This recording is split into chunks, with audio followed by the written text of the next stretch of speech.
12 makhluk. Mitos yang ternyata nyata berdasar kajian ilmiah dan Islam. Assalamualaikum warahmatullahi wabarakatuh. Dalam sejarah panjang umat manusia, banyak kisah tentang makhluk-makhluk aneh dan luar biasa.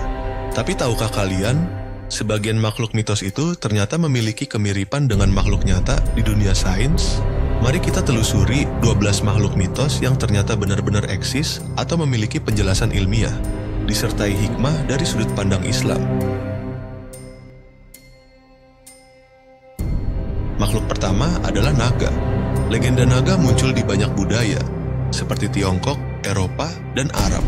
Sains menunjukkan bahwa fosil dinosaurus, terutama spesies Theropoda, mungkin menjadi dasar imajinasi tentang naga. Tulang besar dan bentuk rahangnya yang menakutkan membuat nenek moyang kita membayangkannya sebagai makhluk terbang penyembur api. Dalam Islam, Allah menyebutkan bahwa penciptaan langit dan bumi adalah tanda bagi orang yang berpikir, termasuk makhluk-makhluk purba yang kini menjadi pelajaran sejarah dan tafakur. Makhluk kedua, unicorn. Makhluk ini dipercaya sebagai kuda putih bertanduk satu yang suci dan penuh keajaiban. Namun banyak sejarawan menyebut bahwa unicorn berasal dari hewan bernama narwhal, paus bertanduk panjang seperti spiral yang hidup di samudera Arktik. Tanduk narwhal banyak diperjualbelikan di abad pertengahan dan dipercaya sebagai tanduk unicorn. Makhluk ketiga, kraken.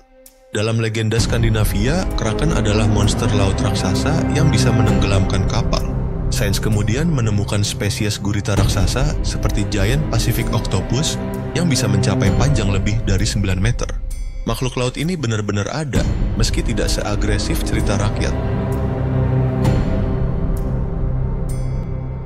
Allah berfirman dalam Al-Quran bahwa Dia menciptakan makhluk dari air, dan semua yang hidup berasal dari air, termasuk makhluk laut dalam yang menakjubkan. Ayat Al-Quran An-Nur 40. Makhluk keempat, manusia serigala. Legenda ini muncul di Eropa, menggambarkan manusia yang bisa berubah menjadi serigala saat bulan purnama. Penjelasan ilmiah menunjukkan bahwa ada kelainan genetika langka bernama hipertrikosis. Kondisi di mana tubuh manusia ditumbuhi rambut sangat lebat, bahkan menutupi wajah. Ilustrasi manusia serigala, foto medis hipertrikosis, dokumentasi ilmiah. Islam memuliakan setiap ciptaan Allah.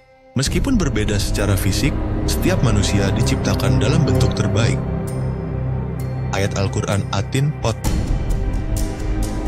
Makhluk kelima, Phoenix, burung api abadi yang lahir kembali dari abunya. Beberapa ilmuwan menduga kisah ini terinspirasi dari burung tropis seperti burung cendrawasih yang dulu dianggap langka dan abadi karena jarang terlihat mati. Ilustrasi burung Phoenix terbakar dan hidup kembali. Gambar cendrawasih, burung eksotis. Makhluk keenam, putri duyung atau mermaid. Legenda ini mungkin berasal dari penampakan singkat hewan laut seperti manati atau dugong oleh pelaut yang kelelahan. Bentuk tubuh mereka dari jauh menyerupai manusia dan bisa disalahartikan sebagai putri duyung. Ilustrasi putri duyung, lalu rekaman dugong atau manati berenang pelan. Makhluk ketujuh, golem. Dalam tradisi Yahudi, golem adalah makhluk dari tanah liat yang hidup. Namun sains menegaskan tidak ada kehidupan buatan dari benda mati. Dalam Islam pun jelas, hanya Allah yang dapat menciptakan makhluk hidup.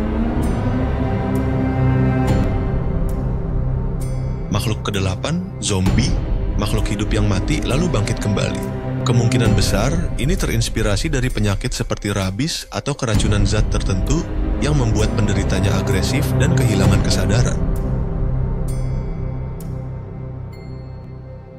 Makhluk kesembilan, griffin, gabungan singa dan elang dalam mitologi Eropa. Dugaan muncul bahwa ini berasal dari salah tafsir fosil dinosaurus seperti Protoceratops oleh pedagang Asia kuno. Makhluk ke-10, Cyclops. Raksasa bermata satu ini muncul dalam mitologi Yunani. Beberapa ahli percaya bentuk tengkorak bayi gajah purba yang punya rongga besar di tengah wajah disangka sebagai mata tunggal. Makhluk ke-11, satir. Makhluk separuh manusia, separuh kambing dari legenda Yunani. Mungkin berasal dari orang dengan kondisi kaki cacat atau mutasi genetik yang tidak biasa. Makhluk ke-12, vampire. Makhluk pengisap darah yang takut sinar matahari. Diduga berasal dari penderita porfiria, kelainan darah yang membuat kulit sangat sensitif cahaya dan memicu kelainan wajah. Subhanallah, ternyata di balik setiap legenda dan mitos, terdapat penjelasan logis yang bisa kita pelajari. Ilmu pengetahuan membantu kita mengungkap fakta, sementara Islam mengajarkan untuk berpikir, tafakur, dan merenungi ciptaannya. Sesungguhnya pada penciptaan langit dan bumi dan pergantian malam dan siang terdapat tanda-tanda bagi orang yang berakal. Al-Quran Surat Ali Imran 190. Makhluk-makhluk mitos mungkin hanya legenda, tapi pelajaran di baliknya nyata. Teruslah belajar, teruslah berpikir. Wassalamualaikum warahmatullahi wabarakatuh.